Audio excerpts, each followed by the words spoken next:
2번 연속으로 대장동 관계자들 재판에 불출석하게 되면서 300만 원의 과태료를 처분받았습니다. 화면 보시죠. 증인으로 불출석을 해서 추가로 의견서를 내지 않았다. 통상 절차에 따라서 과태료 300만 원을 부과하겠다. 이런 법원의 판결이 있었습니다. 네, 지금 대장동 재판 증인 불출석을 한 게 이번에 2번째라고 하거든요. 그런데 총 6번을 이재명 대표를 증인으로 부르겠다고 했기 때문에 앞으로 4번의 증인 출석이 더 남아 있습니다. 지금 이 4번의 증인 출석 역시 이재명 대표 쪽에서는 나는 이 건과 관련해서 알고 있는 것이 없기 때문에 할 말이 없다. 이 4번도 일정도 바쁘고 해서 참석이 아무래도 어려울 것 같다. 이런 얘기를 지금 하고 있는 그런 상황입니다. 자, 지금 이 대표 말에 따르면 나 바쁘니까 못 가겠다 이런 건데 가능한 겁니까, 윤기찬 변호사님? 뭐 일반적이질 않죠. 특히나 저 부분은 지금 다른 사람의 재판인 듯 저희가 보여지지만 실제는 본인의 재판이에요. 왜냐하면 대장동 관련 사건이 2개로 나눠져서 재판부가 지금 이건 사법 편의상 그렇게 2 재판부로 나눠서 하고 있는 거거든요. 본인 재판부는 정진상 씨하고 한 재판부에서 받고 있고 네. 저 부분은 이제 뭐 남욱, 유동규 뭐 이런 분들, 뭐 정영학, 김만배 이런 사람들이 받고 있는 재판이거든요. 그러니까 따지고 보면 같은 대장동 관련돼서 개발비리 혐의에 대한 재판이에요. 그렇다면 본인 재판이기 때문에 원래대로 하면 사실은 이제 피고인 신문을 통해서 할 건데 네. 이게 나눠져 있다 보니까 증인 신문을 통해서 하는 거거든요. 그거 반드시 나가줘야 되는 겁니다. 본인이 만약에 억울함을 풀기 위해서라도 나가줘야 돼요. 왜냐하면 그렇죠. 본인이 거기서 하는 증언은 본인 사건 관련돼서 또 증거로 쓰이거든요. 유리한 증거로 쓸 수 있는 거 아니겠습니까?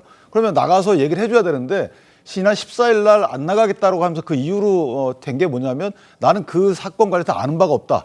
이거는 사실 재판부 입장에서 보면 기분 나쁘죠. 왜냐하면 어떻게 아는 바가 없습니까? 어떻게 성남시 모를 수가 있나요? 인허가권을 가진 분이 그 인허가 관련돼서 뭐 그 인허가 관련된 여러 정보가 새 나가서 이런 비리 문제가 생겼다고 해서 기소가 됐는데 나는 모른다라고 말씀 주셨고, 두 번째는 바쁘다예요. 재판부도 바쁩니다. 그리고 이 바쁜 취지가 뭐냐면 여러 개 재판을 받아서 바쁘다 그러면 그날 지정된 날짜가 이 해당 다른 재판부하고 이렇게 겹친다라고 원래 이렇게 설명을 해줘야 되는 겁니다. 그래서 못 나갑니다. 근데 그 설명 없이 그냥 여러 개 재판 받고 있습니다. 그다음에 나 의정 활동 때문에 바쁩니다. 이런 거는 원래 이렇게 하지 않습니다. 그리고 기일마다 또한 그 뭐 불출석 사유서를 내야 되는데 한 번만 내고 안 나가신 거예요.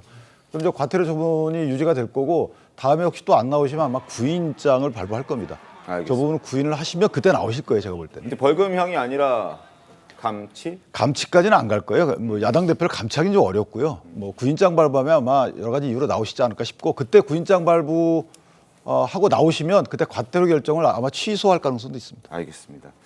자, 뭐 이번만 문제가 아니었죠. 사실 이재명 대표를 둘러싼 법적, 이게 사법적으로 여러 가지 논란들은 끊이지 않고 있었습니다.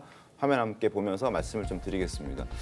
증인 불출석, 지금도 마찬가지죠. 이거 대장동 일당 재판들 나 모른다, 나 안 갈래, 나 지금 바빠, 뭐 이러면서 이제 증인 불출석, 지금 과태료 300만 원 받은 상황이고요. 자, 위헌법률 심판 제청 신청, 이거 선거법과 관련해서 항소심에서 2차례나 했고 과거에도 한 적이 있습니다. 그리고 변호사 선임 지연한 적도 있고요. 재판장 기피 신청 6차례 결정문 수령 지연, 이건 대북 송금 재판에서 많이 벌어졌던 일들입니다. 검찰 출석 요구에 불응했던 부분들도 있습니다. 법인카드 출석, 결국 이거 못 갖고 그냥 조사 없이 기소가 됐던 사건이기도 합니다. 자, 그래서 이제 조선일보에서도 지적들이 나왔습니다. 대통령이 되겠다면서 법 무시하면 누가 법을 지키겠느냐. 대통령이 되겠다고 했던 사람이 법을 잘 지켜야지. 대통령 되겠다면서 법을 무시하면 과연 국민들이 법을 지킬 수 있을까? 국민들한테 법을 지키라고 말해도 니도 괜찮아? 라고 질문을 할 수밖에 없고, 그래서 전한길 씨도 지난번 집회 시위에 나와서 거짓말 해도 돼, 뭐 해도 돼, 그렇게 말할 자신 있으면 이재명 대표 지지하라고 했던 것도 바로 이런 배경들이 깔려 있었기 때문이라는 뭐 비판을 피할 수 없을 것 같습니다. 성치현 부위원님 어떻게 좀 보셨습니까?